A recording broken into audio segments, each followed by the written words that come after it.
ಆರೋಗ್ಯ ಇದ್ದಾಗ ಗುಣಮುಖರಾಗಲಿ ಅಂತೇಳಿ ವಿಶ್ ಮಾಡಿದ್ದಾರೆ. ಇವತ್ತು ಈಗ ಈ ಸಂಸತ್ ಭವನ ಮೇಲೆ ಏನ್ ದಾಳಿ ಮಾಡಿದ್ರು, ಅವ್ರು ಯಾವ ಹಿನ್ನೆಲೆಯಲ್ಲಿ ದಾಳಿ ಮಾಡಿದ್ರು, ಯಾವ ಬೇಸ್ ಮೇಲೆ ದಾಳಿ ಮಾಡಿದ್ರು, ಇದನ್ನ ನಾವು ತಿಳ್ಕೊಳಕ್ ಹೋದಾಗ ಫಸ್ಟ್ ಸಿಗೋದು ನೀವು 22 ವರ್ಷದಿಂದ ಯಾರೋ ಟೆರರಿಸ್ಟ್ಗಳು ಅಟ್ಯಾಕ್ ಮಾಡೋದು, ಅದನ್ನ ಕಂಪೇರ್ ಮಾಡಬೇಡಿ. ಯಾಕಂದ್ರೆ ಇದನ್ನ ಕಂಪೇರ್ ಮಾಡಬೇಕಾಗಿರೋದು ಯಾವಾಗ 1929ರಲ್ಲಿ ನಡೆದಂತ ದೆಹಲಿ ಅಸೆಂಬ್ಲಿಲಿ ನಡೆದಂತ ಬಾಂಬಿಂಗು. ಆ ಬಾಂಬು ಕೂಡ ಹುಸಿ ಬಾಂಬೆ ಹಾಕಿದ್ಯಾರು? ಭಗತ್ ಸಿಂಗ್ ಅವರು ಮತ್ತೆ BK ದತ್ತ ಇಬ್ರು ಹಾಕ್ತಾರೆ.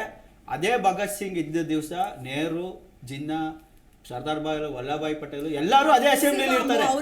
ಅದೇ ಅದು ಹುಸಿ ಬಾಂಬೆ. ಅವತ್ತು ಕರಪತ್ರಗಳನ್ನ ಎಸಿತಾರೆ.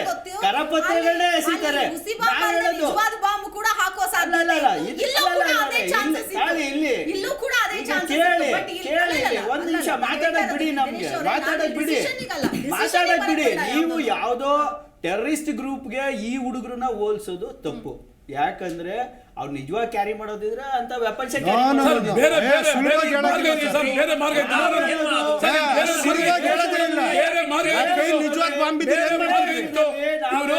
ಭಗತ್ ಸಿಂಗ್ ಹೆಸರಿಟ್ಕೊಂಡು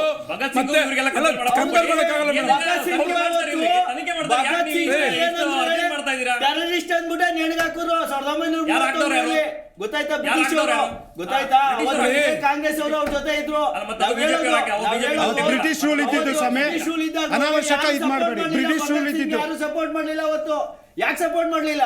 ಅವತ್ತು ಬ್ರಿಟಿಷರು ಇದೇ ಏಕಚಕ್ರಾಧಿಪತ್ಯ, ಇದೇ ಜನರ ವಿರುದ್ಧ ಜನ ವಿರೋಧ ಕಾಯ್ದೆಗಳು, ಇದೇ ಕ್ಯಾಪಿಟಲಿಸ್ಟ್ ಮೂವ್ಮೆಂಟ್ಗಳು. ಇವತ್ತು ದೇಶ ಏನಾಗಿದೆ? ಇಡೀ ದೇಶನ 4 ಜನಕ್ಕೆ ಮಾಡ್ತಾ ಇದ್ದೀರಾ ನೀವು ಬಿಜೆಪಿ ಅವರು. ಇಡೀ ದೇಶದ ಹೈವೇಗಳನ್ನ ಓಪನ್ ಮಾಡ್ತಾ ಇದ್ದೀರಾ. ಅದಾನಿ, ಅಂಬಾನಿ, ಚೋಕ್ಸಿ, ನೀರವ್ ಮೋದಿ, ನರೇಂದ್ರ ಮೋದಿ ಇವತ್ತು ಜನ ಅವರ ದುಡಿಮೆ ಎಲ್ಲಾನು ತಗೊಂಡೋಗಿ ಎಲೆಕ್ಟ್ರಿಸಿಟಿ ಕೊಡಬೇಕು. ದೇಶದ ಕೋಲ್ ಯಾರಿಗೆ ಮಾಡ್ತಾ ಇದ್ದೀರಾ? ದೇಶದ ಕೋಲ್ ಎಲ್ಲಾನು ಯಾರಿಗೆ ಮಾಡ್ತಾ ಇದ್ದೀರಾ? ದೇಶದ ಕೋಲ್ ಎಲ್ಲ ಯಾರಿಗೆ ಮಾಡ್ತಾ ಇದ್ದೀರಾ? ತಗೊಂಡೋಗ್ಬಿಟ್ಟು ಅದಾನಿ ಮಾಡ್ತೀರಾ, ಅದಾನಿ ತಗೊಂಡು ವಿದೇಶಕ್ಕೆ ಮಾಡ್ತಾರೆ. ದೇಶದ ಆರ್ಥಿಕತೆ ನಷ್ಟ ಮಾಡ್ತಾ ಇದ್ದೀರಾ ಇವತ್ತು. ಅದಕ್ಕೋಸ್ಕರ ನುಗ್ಗಿದ್ದಾರೆ ಸ್ವಾಮಿ. ಒಂದ್ ನಿಮಿಷ ಮೇಡಮ್ ಇದೊಂದು ಸ್ವಲ್ಪ ತೋರಿಸ್ಬೇಕು. ಅದಾನಿ ಜೊತೆಗೆ ಯಾರಿದ್ದಾರೆ ಅಂತ ಇದೊಂದು ಫೋಟೋ ತೋರಿಸ್ಬೇಕು ದಯವಿಟ್ಟು. ಅಲ್ಲ ಹೇಳಿದ್ವಿ, ಅಲ್ಲ ಎಲ್ಲ ಸ್ಪೆಷಲ್ ಫ್ಲೈಟ್ ಅಲ್ಲಿ ಹೋಗ್ಯಾರ ಬಿಡಿ ಸರ್. ಅಲ್ಲ